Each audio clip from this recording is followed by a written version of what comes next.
that overarching wellness living and designing your home to support comfort and longevity, that and rejuvenation, it's not just great for our seniors, so that our senior segment can actually enjoy their quality of life. Hello, lovely listeners. Welcome to Thrive in Your Space, the podcast where we demystify the planning so we can enjoy our best lives as we age. Each week, we feature a new guest who discusses incredible ideas for thriving in your space and in your life. And remember, it's not only about finances and houses, it is about thriving. Welcome our host, Erin Griffin, who as always gets into the nitty-gritty of life to help you thrive. Stay tuned. This episode promises to be amazing.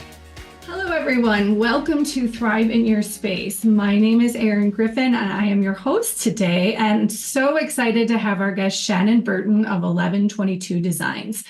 Shannon actually is the inspiration for my book, Thrive in Your Space, and this podcast, because it's just something near and dear to both of us. And I am so excited to let you hear Shannon's take on things and just her vision for a really happy and bright future for everybody.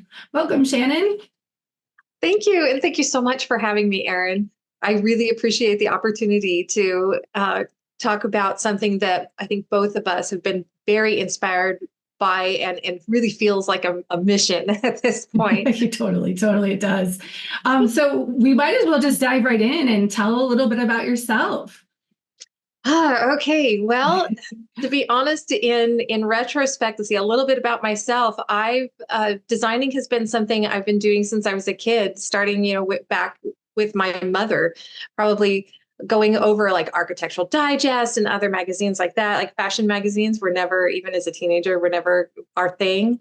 But we would go and look at houses, and on the weekends we'd have open houses, and they were locked. My mom would be like, "Try the window." You can do the window. I don't think we could get away with that now.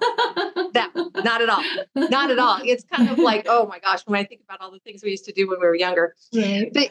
But the thing that came from that, though, the interesting thing is not, it wasn't just like looking at floor plans, and it wasn't just looking at the different types of furniture and stuff like that in the magazines, but going through the houses.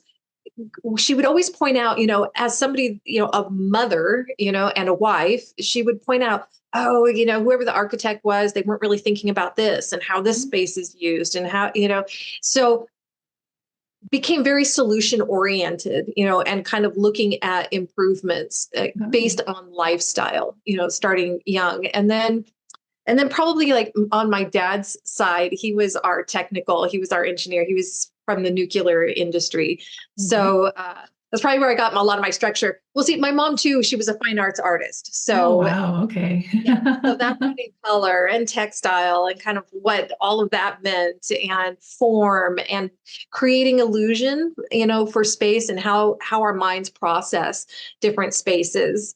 And that changes as we grow. So how we process our environment when we're younger is very different than how we process our environment and when we're much older. So there was that creative side. And then on my dad's end, like I said, he was the technical person, the engineer. So he was one of the problem solving and solutions were very different on Sure. his end. Yeah. So we weren't allowed to come and ask him about this or that until we had either really critically thought about it, gone to the family library, and as that continued to evolve, asked like a professional, like depending on what the question was. And he's like, okay, well, you've done your due diligence. So wow. A student from very young. Very, very young. But when you marry those two ways of thinking together, an interior architecture and design student is born. Yeah, absolutely. I love it. And when did you start studying the design outside of home? And when did you see the transition into just interior design from school teachings to your idea of wellness and forever homes? So realistically, it probably didn't start in earnest until I was in my mid-30s. And by that time, I had 4 children of my own, and then 2 stepchildren. So that's 6. And then when you have a blended family, there's a lot of ebb and flow because sometimes they're home, sometimes they're gone. Everybody's got activities. You've got this wide range of ages. You've got aunts, uncles coming over, ex-spouses coming over, because we really tried very hard to be very open-minded and accepting so that our children never felt like they had to choose between parents. So even though we built our home from the ground up, this was before I really had an education behind me. And it kind of took me back to my childhood. And I'm like, oh, this house is not working for us. And what really drove that home was my husband at the time, who's my second husband, he was in the Air Force. And then he went into grocery after he got out of the Air Force. And between jumping out of planes and stocking shelves, that's really hard on your knees. Yeah. So he, at a very early age, had a knee replacement. And then he had to have another knee replacement, a few years later. And the recovery from that, the house was not designed for that kind of recovery. Mm-hmm. I can see that. Lots of stairs and rugs and nooks and crannies that are hard to get into. Well, and nothing to hold on to, nothing really close by. It has a lot to do with like proximities too. Okay. And so the ergonomics, and then being able to rehabilitate, the exercises and the things that it takes to rehabilitate, or the bathroom, just taking care of yourself. And that's common now. Mm-hmm. Normally we would wait until, we're in our 60s before we have things like hip replacements and knees. But because of between outdoor activities, like a lot of our friends, tennis, skiing. So we've got shoulders, rotator cuff, and then, skiing, we get torn ligaments and things like that. So if it's not recreational, then maybe it's occupational. And if it's not occupational, it could be because we're having a strong uptick because of our diet with diabetes and obesity. And that puts a lot of strain on joints that we didn't typically have before. So like you put all these factors in, and that's when I really started looking at interior design, like, you know what? I know I'm not the only one going through this. This isn't unique to me. So let's get out there and start problem solving for more people. And then, things, I don't know, fast forward until, today, I take that experience and I couple it with, we all have skin in this particular game. True. Very true. Yeah. I mean, all of us are going to reach a point where we need our houses to function better. Whether we want to think about it or not, right? Yeah, true. And that, it's funny you bring that up, because for me, that's one of my big bummers about where our society is at, is a couple of things. One, we've pushed our wisdom into like the darkest corners because we just want to pretend like it does, like we're never gonna age. We're just chasing youth. But the reality is like you're not going to be young forever, Yeah. So everything that we had, all the wisdom that came before that maybe could pass down and help us cope with those changes, we don't have access to by choice. And then you said something else that triggered a thought. I say a lot of things. We can keep going. Well, if it comes back to you, swing around. No worries there.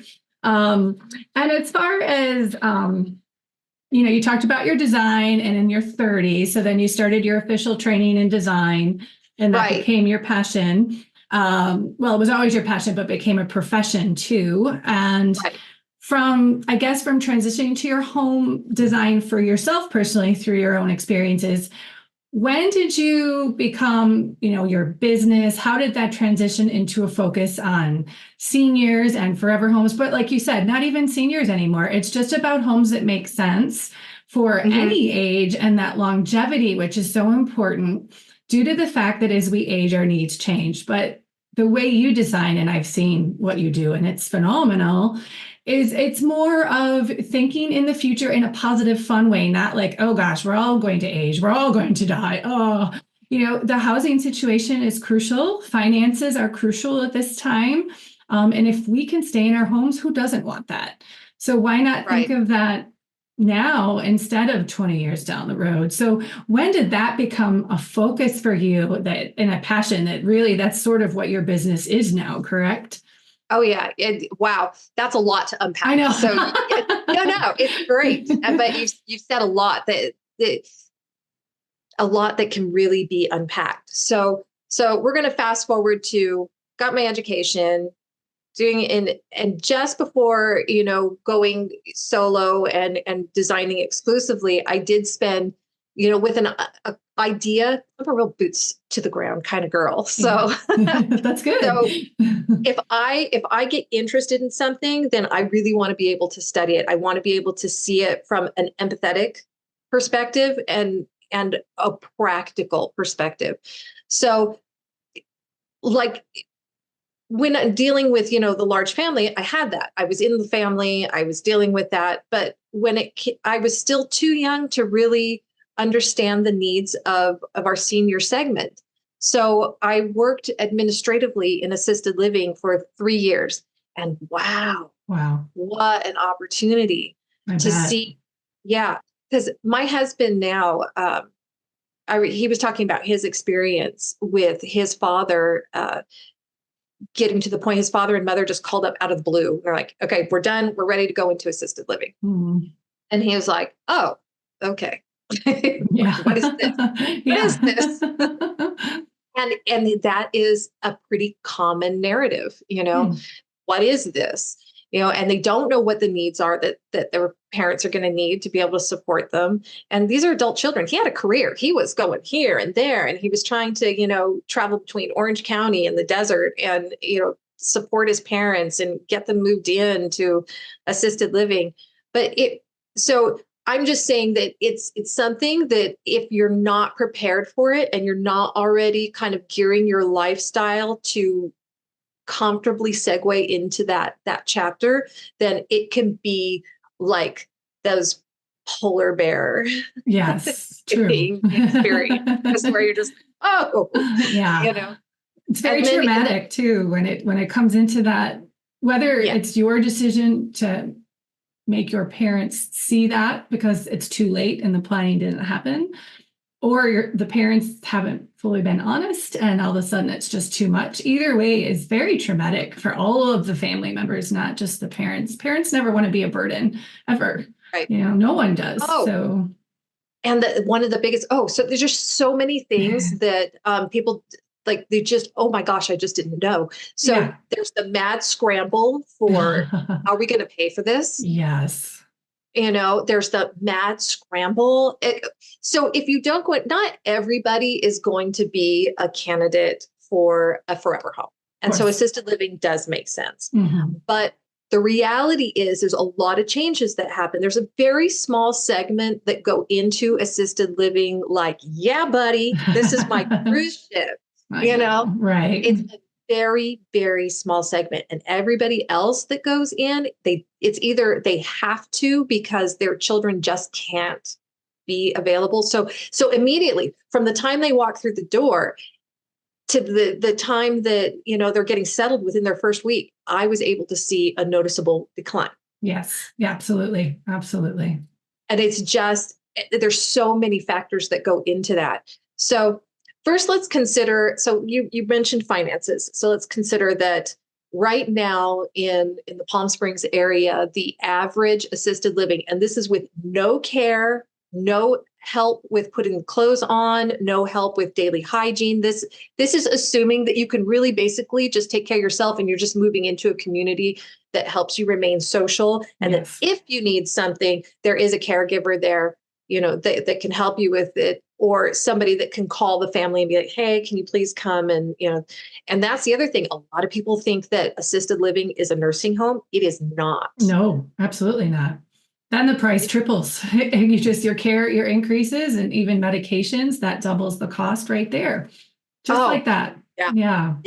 So if you figure if you haven't budgeted, if like right now, if you were to sit and kind of like just let's see where we're at. If today I had to go into assisted living, or if today I had to suggest, that my parents go into assisted living, what would that look like? Well, you're looking at $3,600 a month minimum. on average. Yeah, absolutely. Yeah. And that's bare bones. That's before everything that you mentioned. Right. And then if you have to go into memory care, you're looking at $4,600 a month. Mm-hmm. Okay. And we're experiencing so much more of that, in our society because of the way we're growing our food or not growing our food. A lot of the way that we make our fast food, our diets are contributing to a lot of these challenges that are creating disabilities, degenerative conditions, challenges with the memory, things that maybe were latent and maybe you have a predisposition for, but would have never been triggered if it wasn't for the way that our society works. Right. Things. So the reason I bring that up is because that's more of a reality now than perhaps it was, and where we saw our mortality rate, was increasing, like we were living longer. All of a sudden, since I believe it was 2020 or 2021, there was a survey, and now we're watching it decline again. Well, yeah. So our mortality rate is going down. And a lot of it has to do with our living conditions and the environment we're in. So keeping that in mind, and that's why that overarching wellness living and designing your home to support comfort and longevity, that and rejuvenation, it's not just great for our seniors, so that our senior segment can actually enjoy their quality of life and live safely and live comfortably. It's not just for that. It's you need to start much earlier because it's such a slow, gradual process. Yes, very true. Very true. And small changes are so much more palatable to the brain. You don't have to think about everything. But if you are remodeling, to have an expert like you say, well, what about this? Just out of the box thinking for a lot of people, what if we looked at ideas that may help you not renovate again? A, you save money. B, you are able to stay in your home longer.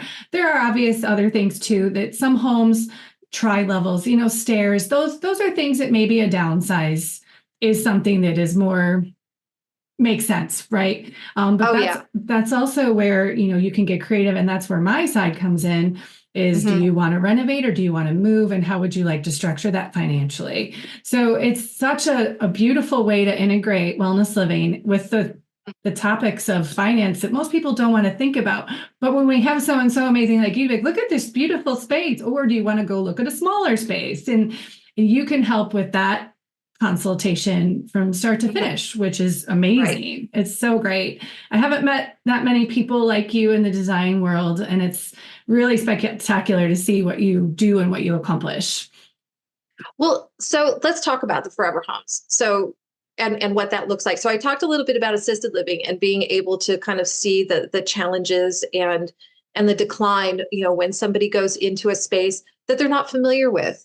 And the reality is that the older we get, it's just a physiological response to aging. Change becomes increasingly more difficult. So if we can design our homes to be able to support us at an earlier point, that's going to be so important.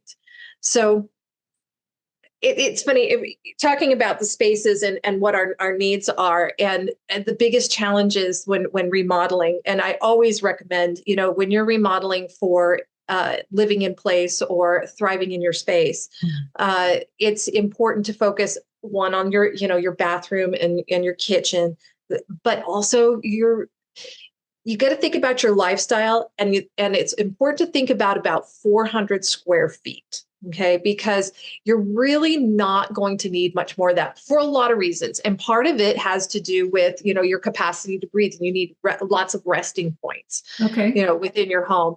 And when you consider the maintenance, unless you're going to have somebody like Mary Maids come in and do your house, you do have, which is good. You do need to stay active. People need to stay active within their own homes. It's just that cleaning a 2,600 square foot home is not going to be the business. No, I don't even like doing it now, much less when I'm 75. No, thank you. So I have people that they're often saying like, well, I can't redo the whole home. You don't need to redo the whole home. You just need to think about where your basic functions. Where are you preparing your meals? Where are you resting and recreational? Where are you handling your hygiene?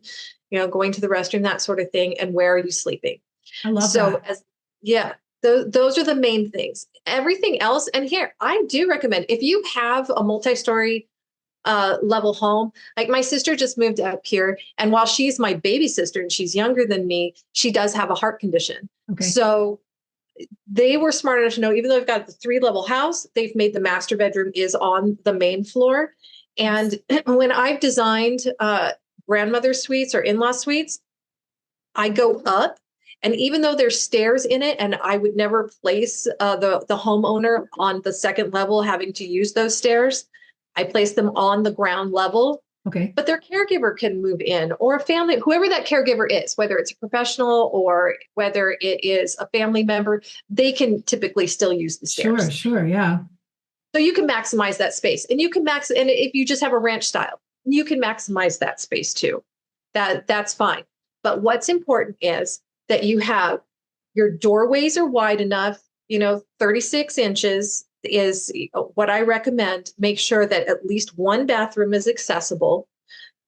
Any passages from where you do your main living is accessible, and that you can comfortably get any mobility assistance through that. And by that, I mean a cane, a walker, a wheelchair. Okay. Sure. Perfect. Yeah. Yeah. Anything like that. The whole house does not need to, but you need to be able to get in and out of your home safely. You need to be able to get to all the places that you go safely, and everything else can be for family, friends, caregivers, whatever.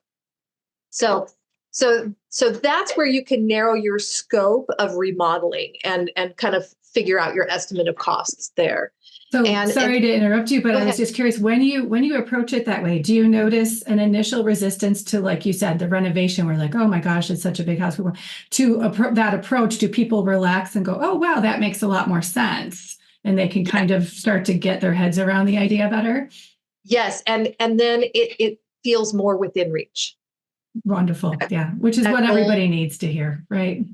Yes, absolutely. Otherwise, it feels as overwhelming as trying to figure out how you're going to pay $3,600 a month. Yeah, exactly. Right. And it's just like we were saying too, just baby steps along the way of thinking in a different way of future longevity. That crashing of emergency situations can be way less stressful and diminished with that kind of planning. It just makes so much more sense. Oh, absolutely. Absolutely.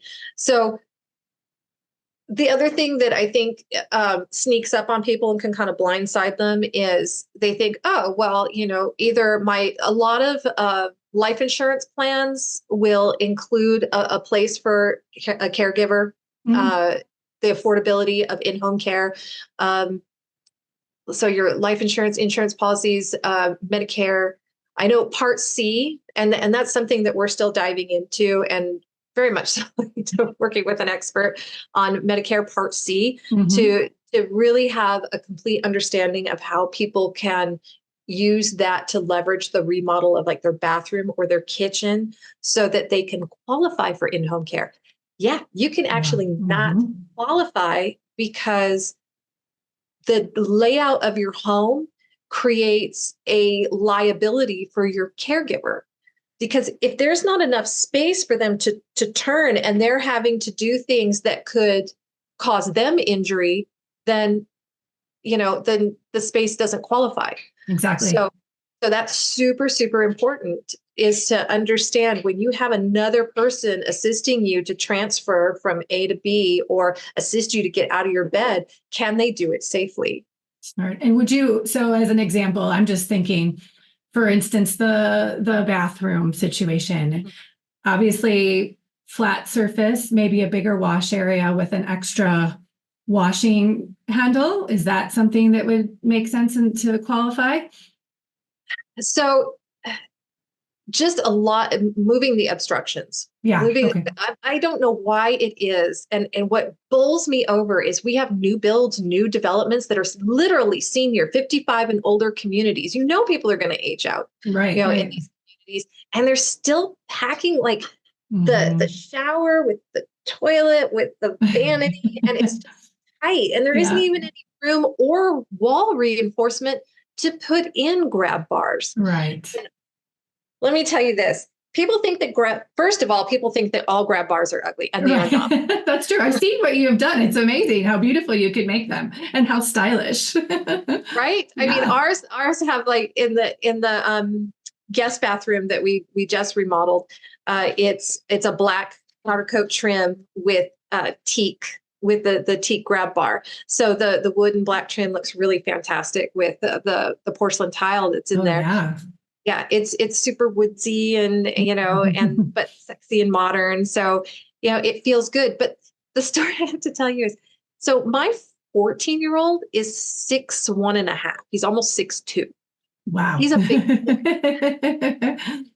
And it was really hard for him because he's a bather. He loves to take baths. Okay. So it was super hard for him to get in and out of the tub because there was just, Oh, sure. Yeah. Try and leverage that body out of this tiny shallow tub. So when we were remodeling, he didn't know that I was already going to put grab bars in so that when my mother comes and visits, it's easier for her. Smart. He came to me and he asked, like, "Mom, can you please put something in there a bar so that it's easier for me to get out of the tub?" See, and that's a 14-year-old. It's for everybody. That's the amazing part about it.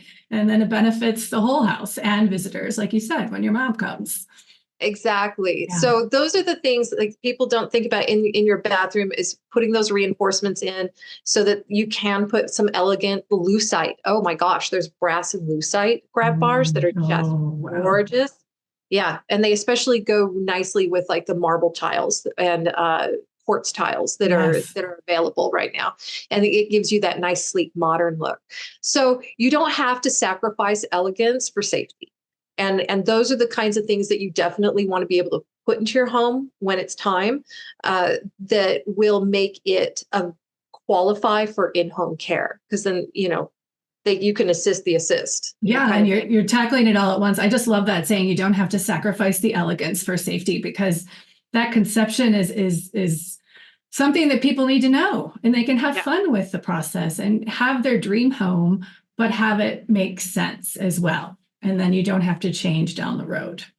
Oh, so true. And I think too, if I were, so it can be a little bit challenging. I know everyone, likes their vanities and storage. Something else uniquely that is now trending, and there's a big difference between trends and fads. So fad comes and it goes, but trends really kind of mark and eventually can become a standard. Is little mini fridges in the bathroom, and it's for medication. Yeah, smart. I love that. And if we're not there yet, we don't need the medications. Then a lot of people are keeping their cosmetics, for the creams and stuff. Exactly. That's an old school trick from way back. Keep your creams in the fridge. I love it. I love it. Especially in the desert. Oh, right. Yeah, I know we need double doses in the desert. So, pedestal sinks don't always feel awesome for that, but I am a big fan of a European wet room concept, in forever homes. One, it's a lot easier to clean. The reality is, and we'll just stick with somebody that's got the flu. Let's just relate to like your worst day having the flu. We have accidents. We don't always get to the toilet, things like that. And the European wet room concept really makes it easy to clean. Can you explain that to people that might not know exactly what you mean by a European wet room? So we often do something very similar, but what really qualifies it is we take the tile all the way up. So your walls are more of the tile. But even if you just bring it up 48 inches or up 6 feet, that's certainly good enough. And, to be able to create hard surfaces, hard non-porous surfaces that are easy to clean and keep bacteria free. And that's super, super important. Like, I can't stress this enough. Something that I learned from working in assisted living, the biggest enemy, the thing that we have to really take into consideration when we are in a forever home or just aging, is the two biggest reasons for decline. And I mean rapid decline. Like, they were here 3 weeks ago, they're gone. Okay. It is falls and cuts to the skin, or basically your blood going septic from infection. So falls. So I'm a migraine sufferer. And it started when I was much like my second pregnancy. And I mean, I was so bad, I would pass out. So like I'm in my third trimester, and my husband then would find me either like on the stairs or, passed out in the kitchen floor. Yeah, it was bad. So, and the reason I digress and bring something up like that is because these challenges that we have with mobility or stability, these are things that can happen at any age. Right, exactly. But the older we get, the more impactful they are. Mm-hmm. So women are traditionally D vitamin deficient, mm-hmm.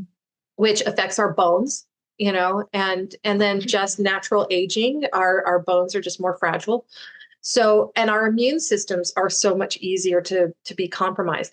So a fall, we can recover. I've seen people recover just fine from falls, mm-hmm. but once the falling starts, that generally marks the beginning of decline. Right. And that can really affect your mobility. So maybe you're not using a walker, but after a fall, or a cane, and it just goes, and then you fall again. Mm-hmm. And it can be anything. And that's why your flooring is so important. What do you have on the floor? And these huge shag rugs, I don't even recommend, throwaways. Right. Exactly. At all. Nope. And we say that in the book. We have that as a tip. Get rid of those area rugs. But I have a solution for that. One of my solutions for that is, if you really enjoy carpet, like, it feels good. Mm-hmm. Whatever your section is, what we do is we just create that section in the living room, we'll say, mm-hmm. and then we sink it in and we integrate it with your solid surface floor, and then we just use a transition strip. That's smart.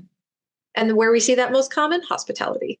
I love it. That's so, you're just, the way you think about design, and it's a very unique perspective, but it is so common sense too, to combine that elegance, like you said, with creative, sexy, modern space and safety. It's a no-brainer. It absolutely is a no-brainer. Okay. So I love having you, but we are starting to run out of time. So I am going to go into, let's talk a little bit about, what do you think one of the biggest challenges right now for seniors is? Housing. Yeah, absolutely housing. Right. Absolutely housing. And boy, to shine a spotlight on that lately, it's since COVID mm-hmm. and the economy in the last 2 years, and it felt like it all started with lumber prices. Right. I know. I totally agree. Yeah, it went nuts so fast. Yeah. And I've never seen such a huge jump in mm-hmm. in price increase. Like, it's just insane. Yeah. So it's really pricing people who have an opportunity to make up that gap, pricing them out. Okay. Let alone people that are on, a segment of our society that's on a fixed income. Right. So gosh, if assisted living is out of reach, just mm-hmm. staying in your own home can feel like it's out of reach. Yeah. So affordable housing, I think, is one of the biggest things that they're facing. So, like, the solution again is that aging in place or multi-generational housing. That's becoming so much more common now due to the affordability factor, as you mentioned. Absolutely. But you also can design for that. Like you already mentioned, upstairs living for or care workers or, the younger household mm-hmm. members versus where the older aging couples can mm-hmm. live downstairs, or people can live downstairs. So there's so many solutions that people just don't know about, affordable solutions, right? And oh yeah. So my website, it's what my daughter does, experience marketing. She works for a huge company. And when she saw the website, she's like, "Mom, oh my God, this is amazing. It's like this educational website. I really like perfect. It." Yes. It's not just a portfolio. I really encourage people to take the opportunity, if they're in a situation where they're really contemplating that thriving in their own space, to go to the website and learn what a wellness kitchen is, learn what a wellness bathroom is, learn how that can really support where you're at now, trigger your own innate ability to heal and create longevity. I was talking to you earlier about, that blue zone thinking, Yes. that blue zone state of mind. Yeah. Maybe tell people what that is, because some people might not be aware of what a blue zone is. Oh, I'm just going to plug this out here because I think everybody should watch it. This Live to 100 on Netflix right now. Yeah, sure. Do it. It's a limited series, but it really gives you a strong perspective of what's possible if we really use our homes and just pivot our lifestyle enough to support. I love Western medicine as a stopgap for emergency situations. I don't love it as a long-term solution for fixing what's ailing us. Right. I think that Mother Nature provides enough of that more Eastern way of thinking. And that's kind of the point of Blue Zone. It's a lifestyle that really focuses holistically on our ability to take care of ourselves and be self-sustaining. Yes. So which increases our longevity in life, right? Yeah, exactly. Exactly. Yeah. And live to be 100 without having the same pains. And I mean, it is amazing to see these people that live. It's 5 or 7. I'm so sorry if I misquote, but it's 5 or 7 different blue zones. And they kind of they're in different regions. And one of them's in Loma Linda. Yes, exactly. I was going to say California, and Sardinia is another one. Yeah. So they're all over the world. Japan. And you're seeing people just out there in the garden moving, and they're like 80, 90 years old because it's a lifestyle. It is. And because their lifestyle and their homes and their way of living and what they eat really support wellness. Yeah. Well, we can have more podcasts about those ideas too. Yeah, sorry. It's just a more inexpensive approach to like the assisted living and the remodeling that needs to happen. Yeah. So there was something else. So that really is what I feel is facing seniors. Oh, going back to the website. So there's a one page on there if you're considering the forever homes just for yourself, that really shows you that the full holistic approach that's available between home assistant, and that's like your Alexa. So technology is so frustrating. It's the most wonderful thing, and it's the most frustrating thing at the same time. For any age. Yes. It's awesome when it works, and it can cause us to like throw things across the room when it doesn't. Yes, I have had arguments with my smart home. Which is why it's so important, so important. If you're going to, that's how you're going to be able to stay in your home, though, is using connected home technology, because that way your adult children can help you do things like make sure your doors are locked at night, because it'll alert them if the doors aren't locked. The connected home will let them know if you've left a burner on. Golly, my mom, I can't believe I could say my own mother walked away and the smoke alarm was going out because she forgot about the pan. And that's super, super common on the stove. And the temperature. So true story. When I was in assisted living, one of the residents, we hadn't seen the resident for a while. And one of the caregivers went in to their residents to check on them because they were knocking on the door and they weren't responding.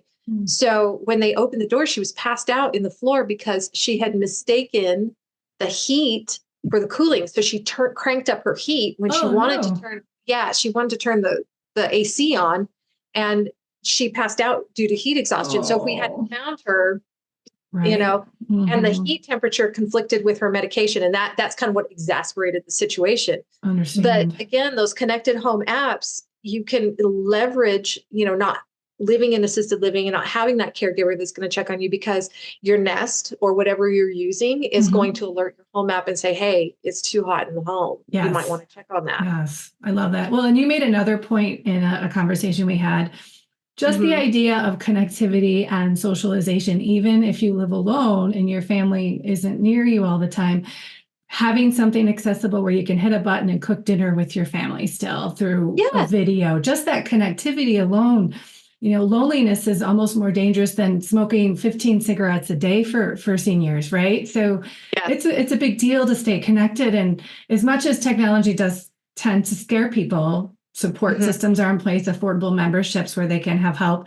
You can always call your kids, but sometimes you're like, oh, geez, I don't know, I'm not there, So there's so many options now to demystify the scary technology and make that a part of life, which is awesome. It's such a neat way to look at it. It is. And that's why I feel like if a forever home is what you're looking at right now, and you want to understand how it can really support and leverage and create that ability for you to stay where you want to stay, to have that familiarity, because again, that change that late in life, that can cause a decline as well, because we just get sad and we're in an environment we're not used to. So start early, get familiar with it. It needs to be muscle memory. So you could almost like traverse your home with your eyes closed. Good point. You know how you go into a room and you flip a switch on because you already know it's there. You don't even think about it. Yeah, that's true. That's a very good point. It's just like anything. You know it, you're going to be familiar. If you start to lose your vision a little bit, things will help. And you also mentioned something really interesting in design that I found, just the progress we're making, where even paints now cater to macular degeneration. There's certain colors that help with that. Like that is just such a neat idea I had no clue about. Right. So that's where the consulting. So I have like a full spectrum. I know not everybody can afford to have like the full blown, services of an interior designer. So I do have just a service where you can consult with me. That's great. I can let you know, hey, these are the colors that are most visible for seniors. These are the ones that inspire certain things. So one of the biggest challenges is nutrition. People forget to eat. Yes. They think they've eaten and they haven't eaten. And because of medications or conditions, they don't have those self triggers, that hunger pain that lets you know, hey, it's time to eat. So they wind up lacking nutrition, which starts a whole different cascade. Sure. So maybe there are paint colors that encourage that, digestion and for you to be hungry. Sleeping is another huge challenge. Seniors find it very challenging to get good blocks of sleep where their body can regenerate. So there are paint colors. There's lighting, healthy lighting now that's based on circadian rhythms, and you can program your connected home to be able to do those lighting schemes. That's fantastic. That wake you up and keep you invigorated and then close you down when it's time to release, That's fantastic. Yeah. So those are super, super important things that I can give you like that checklist, and I can walk you through it, and we can even virtually go through your home, and we could just consult to, the full thing where I go through and do what you see on HGTV. Yes, I love that. And you should be on HGTV. We are about out of time. So we are going to put all your information below for everybody to see. But if you'd like to just tell them the website and how they can get in touch with you, that would be amazing. And again, we will have it all for reference too. I wish I could remember our phone number because it's a 1-800 number, but it is on the website. The website is 1122designs.xyz for the generations XYZ. Oh, I love that. Yeah. Nice. That's easy to remember too. Like, oh wait, that XYZ. Hold on, I got it. Gen X, Y, and Z. Yeah, that's perfect. Well, I can't thank you enough. I wish I had 2 more hours to talk with you. So we're just going to have to do another one and focus on maybe 1 or 2 topics from our viewers that they want to hear, and we can build around that for your next visit. Oh, absolutely. And hey, I look forward to talking about more financial solutions to make this happen for people too. Yes. And I will talk about financial solutions, but this is such an all-encompassing passion for us that the financial solutions, I will do small things along the way, but that is more of a private consult. So I will have some podcasts that focus a little more on finances, but some people think finances is like going to the dentist. So we want to keep it in a focus of wellness and thriving overall too, from early age to your golden years. And that's kind of the whole premise of the book. Thrive in Your Space is available. Again, you can go in our reference section and purchase the book.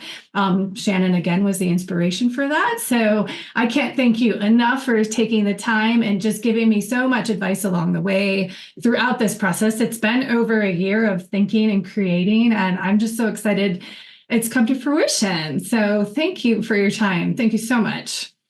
Thank you, Erin. It was a gift to be your guest. Oh, it was a pleasure. And I look forward to talking to you again soon. All right. Thank you. You too. Bye.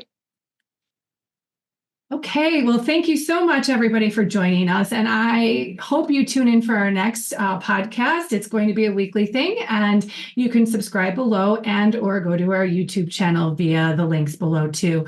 Thank you again for tuning in. We look forward to seeing you all next week. And don't forget to purchase my book, Thrive in Your Space. Thanks. Bye.